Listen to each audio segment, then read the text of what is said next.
Et on va voir s'il a la patate ce matin, Éric Woerth. Bonjour. J'espère. Et merci d'être là en direct.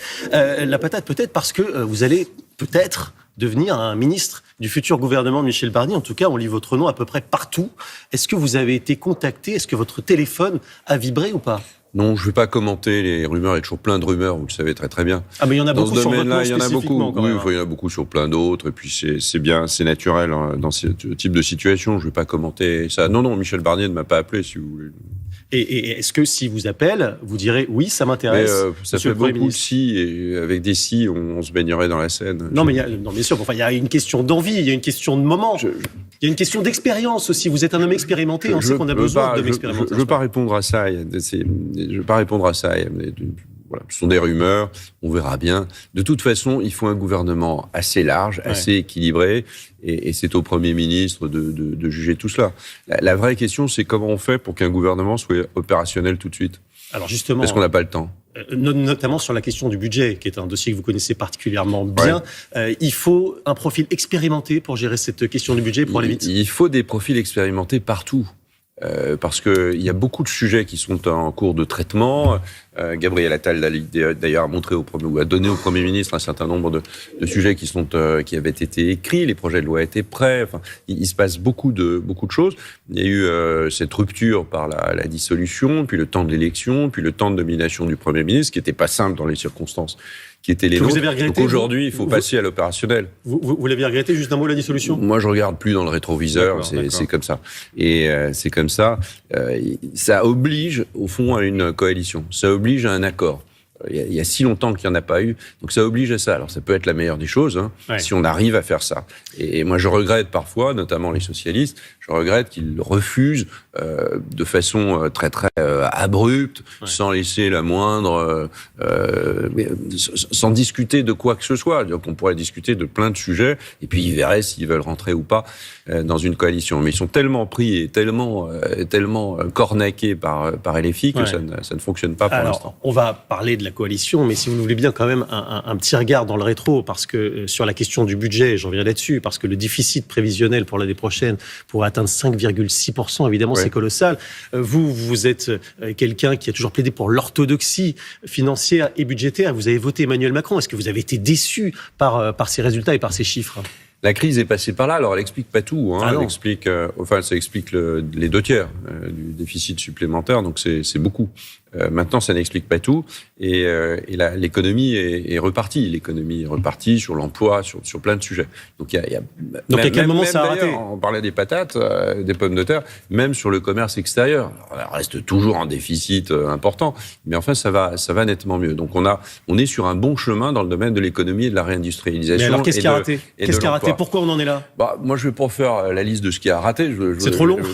Non, je vais pas faire la liste non plus de ce qui a réussi. Je pense qu'il y a aujourd'hui un pays qui doit se transformer, sans employer des grands mots, et que cette transformation, elle passe par beaucoup de points, et notamment par l'investissement. Et nous avons la situation qu'on connaît, on l'a pas connue depuis très très longtemps, c'est que on n'a plus tellement de moyens d'emprunter, on va pas augmenter la dette comme ça, elle va pas monter jusqu'au ciel ou descendre jusqu'au centre de la terre, donc on doit maîtriser cela, et en même temps on a besoin d'investir. Donc on a besoin d'investir dans l'économie, dans le numérique, dans l'écologie, tout le monde le sait bien, ça a été chiffré. Alors pas tout seul, pas uniquement les finances publiques, évidemment aussi les opérateurs privés. Il faut investir, mais il faut aussi faire des économies. Bruno Le Maire dit 20 milliards. Vous les connaissez, les comptes publics, sur quoi on économise? Il faut sûrement transformer un peu de nos dépenses de fonctionnement, et il y en a beaucoup, c'est l'essentiel des dépenses. C'est-à-dire moins de fonctionnaires, il faut dire les mots qui fâchent. C'est pas moins de fonctionnaires, c'est au fond l'efficacité de la dépense publique. Alors chacun le dit doctement sur des plateaux télé, dans des colloques, mais il faut le faire. Et qu'il faut bien regarder quand un Français verse 1 euro d'impôt, quand une entreprise verse 1 euro d'impôt, qu'il est employé de manière efficace.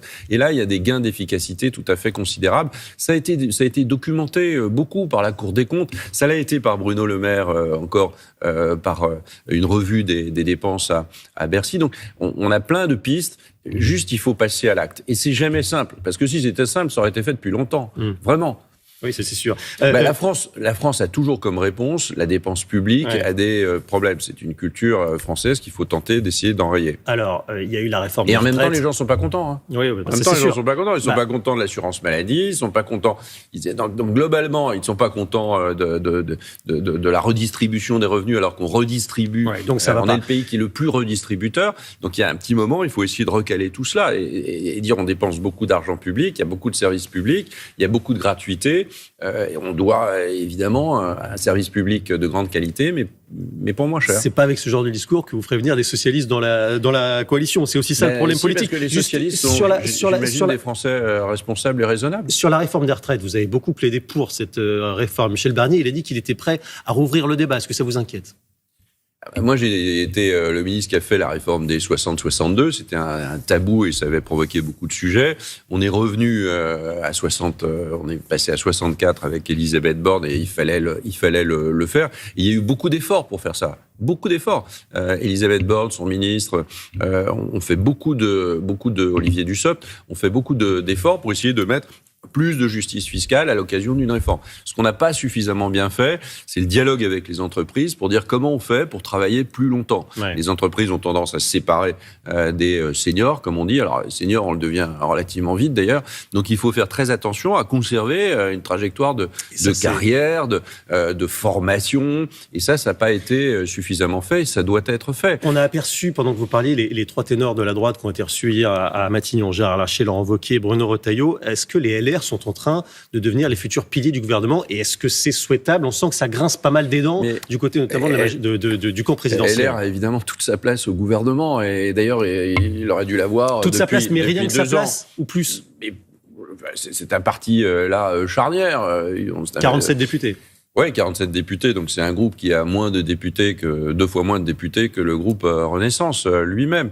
Mais évidemment, LR joue un rôle fondamental. S'il n'y a pas LR, il n'y a pas de coalition, donc tout ça a un prix. Mais d'ailleurs, le Premier ministre, il est LR. On oublie toujours, il est bien LR, Michel Barnier. Donc il faut que LR rentre au gouvernement. Avec Laurent Wauquiez, parce que Sylvain Maillard dit que c'est un irritant, Laurent Wauquiez.